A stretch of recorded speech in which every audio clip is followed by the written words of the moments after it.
हरिद्वार में गंगा नदी की सहायक नदी रवासन में शासन और प्रशासन के द्वारा जो अवैध खनन किया जा रहा है वह निंदनीय है और समस्त नियमों के खिलाफ। प्रशासन का ये कहना कि हमने उसे जेसीबी से परमिशन दिया है करने के लिए, अरे उत्तराखंड का धामी और यतीश्वरानंद नियम बना देगा जो पोकलैंड से खनन होगा, तो इसलिए पोकलैंड से खनन हो जाएगा। पर्यावरण का अपना एक नियम होता है, उस नियम के अनुकूल ही कोई काम होता है। इससे पूर्व जब गंगा में ये हुआ था, रिवर ट्रेनिंग के नाम पर किया गया था, तो हाई कोर्ट में केस गया था। इसमें हाई कोर्ट ने स्पष्ट कर दिया था कि रिवर ट्रेनिंग के नाम पर व्यावसायिक गतिविधि नहीं हो सकती है। यदि वो उसको रिवर ट्रेनिंग की ज़रूरत है, उस माल को किनारे रखे, किनारे जमा कराए। और क्या कहते हैं, रिवर ट्रेनिंग व्यवसाय के लिए नहीं है, रिवर ट्रेनिंग रिवर की भलाई के लिए है। और ये यतीश्वरानंद और पुष्कर सिंह धामी के पेट भरने और प्रशासन शासन के अधिकारी का पेट भरने के लिए नहीं है।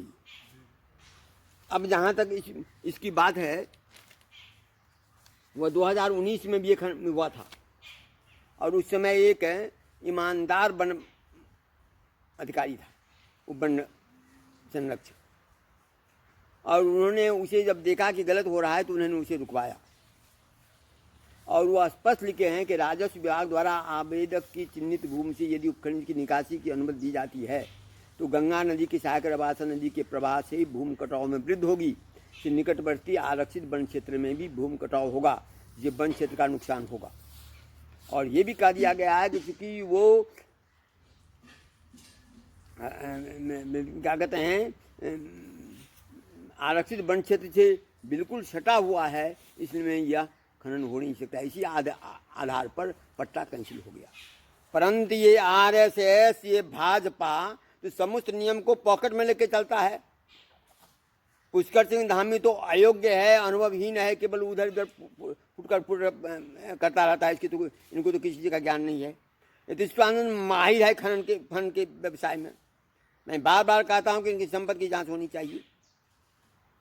और जिस हिसाब से शासन ने और इस ये लेकर के जब वो ये हुआ था तो हाई कोर्ट भी गया था 28/1/2021 को,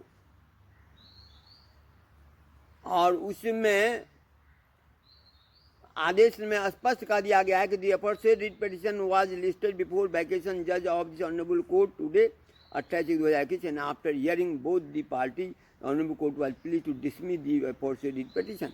यानी उसने जो कहा था कि हम खनन करने का परमिशन दो, आकाश वर्मा जी जो रुकवाए थे उसको डिसमिस कर दिया। और इस साल जो आधार बना दिया गया है वो तो और बेतुका है। अरे एक साल तुम एक साइड खोद लेगा तो स्वाभाविक है दूसरे साइड दूसरे बार में ऊंचा रहेगा, तो अब उसको खोद देगा तो ये ऊंचा हो जाएगा। और इस बहाने कहता है कि रिवर ट्रेनिंग होना चाहिए। तो यह जो ड्रेजिंग का परमिशन है और 2 महीने का दिया गया, उसमें 2 महीना में जेसीबी पोकलैंड से इतना कर लो कि भर लो माल पूरा, ताकि जब तक कोई कोर्ट जाए, और कोर्ट से तो कोई उम्मीद ही नहीं की जा सकती है क्योंकि कोर्ट का जो स्थिति हो गया है, तो जब तक जाए तब तक बर्बाद हो जाए। और इन लोगों के परिणाम के स्वरूप उत्तराखंड को बर्बाद करने पर फिर गए हैं, गंगा को और गंगा की सहायक नदियों को हरिद्वार में बर्बाद करने पर फिर गए हैं। मैं शासन प्रशासन को स्पष्ट कर देना चाहता हूँ कि यह जो दिए हैं वह 100% गलत है। शासन नियम बना देगा पर्यावरण एमओपी नियम के खिलाफ की जेसीबी और इससे परमिशन खनन होगा तो वो खनन होगा। 1.5 मीटर को 3 मीटर कर देगा तो खनन होगा। पैतृक संपत्ति मत समझो। और मैं प्रशासन से अनुरोध करता हूं कि इसको तत्काल प्रभाव से बंद करावें, अन्यथा निश्चित बात है 2 महीना में तो आप ये कर लेंगे, लेकिन इसका हट जाना प्रशासन, शासन और माफिया और खास करके पुष्कर सिंह धामी यतीश्वरानंद को देना होगा।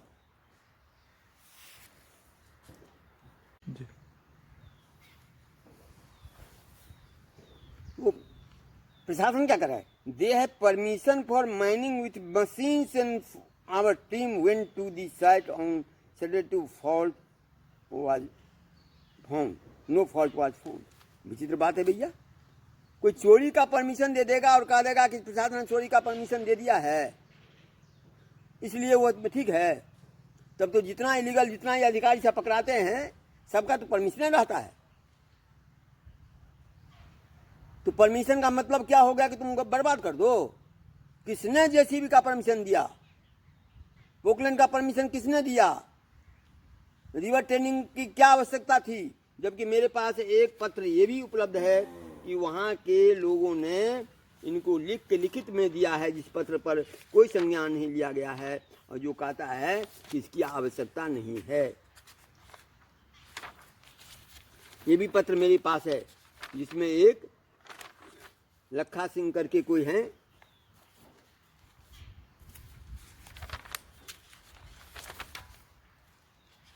और वो कहे हैं कि हमको ये इसकी आवश्यकता नहीं है।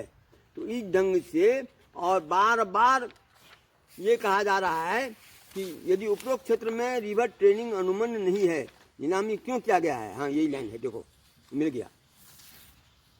ये बात एक नोट में है, जो इन लोगों का नोट तैयार किया गया है, उस नोट में किसी ने लिया है कि उपरोक्त क्षेत्र में रिवर ट्रेनिंग अनुमन्य नहीं है, नीलामी क्यों किया गया है।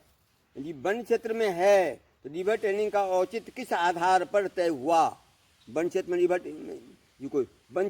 ट्रेनिंग नहीं होता है, किस आधार पर दिया गया है? वो आधार ही कहीं नहीं मिल रहा है।